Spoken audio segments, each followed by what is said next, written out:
We spend our lives in 2 dimensions.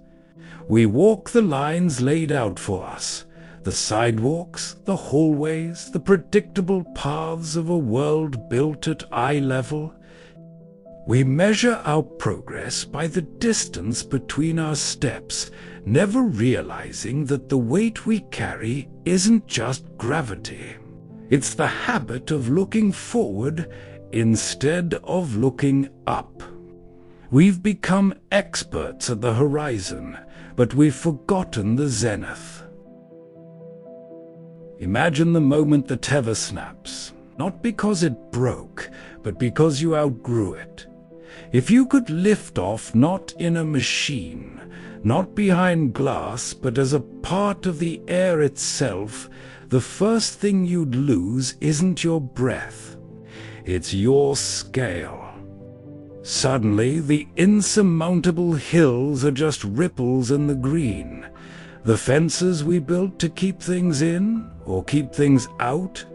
From 50 feet up, they look like stitches on a quilt, trying to hold together a land that was never actually broken. To fly is to realize that most of our boundaries are just drawings in the dirt. Literally, your eyes change. You see the connections. You see how the river feeds the forest, how the road leads to the home, how the shadows of the clouds dance across the valley. But mentally, the shift is seismic. When you are grounded, life is a series of obstacles. When you are airborne, life is a series of patterns. You stop asking, how do I get through this? And start seeing, how does this fit into the whole? We think we are small because we live at the bottom of an ocean of air. But the moment you rise, you realize you aren't small. The world is just vast, and you are finally large enough to witness it. Freedom isn't the absence of weight. It's the discovery of your own lift. There is a specific kind of silence that exists only when you've left the noise of the crowd behind. Up here, the frantic pace of the world below looks like a slow-motion ballet.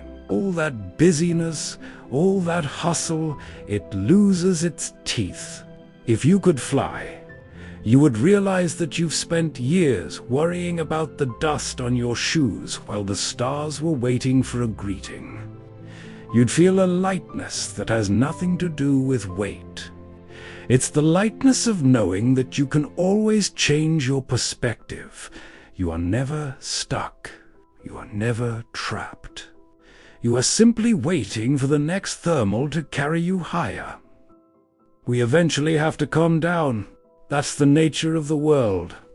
But the person who lands is never the same person who took off. You carry the sky back in your lungs. You look at the walls of your room and you remember that there is no roof on the world. You begin to live with the eye of the eagle. You see the long game. You realize that your problems aren't the mountain. They are just the pebbles on the path you saw from 1,000 feet up.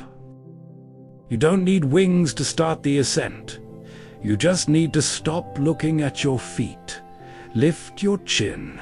Expand your vision. Because the view from the top isn't just about the scenery, it's about the soul. Don't just walk through your life. Fly through it.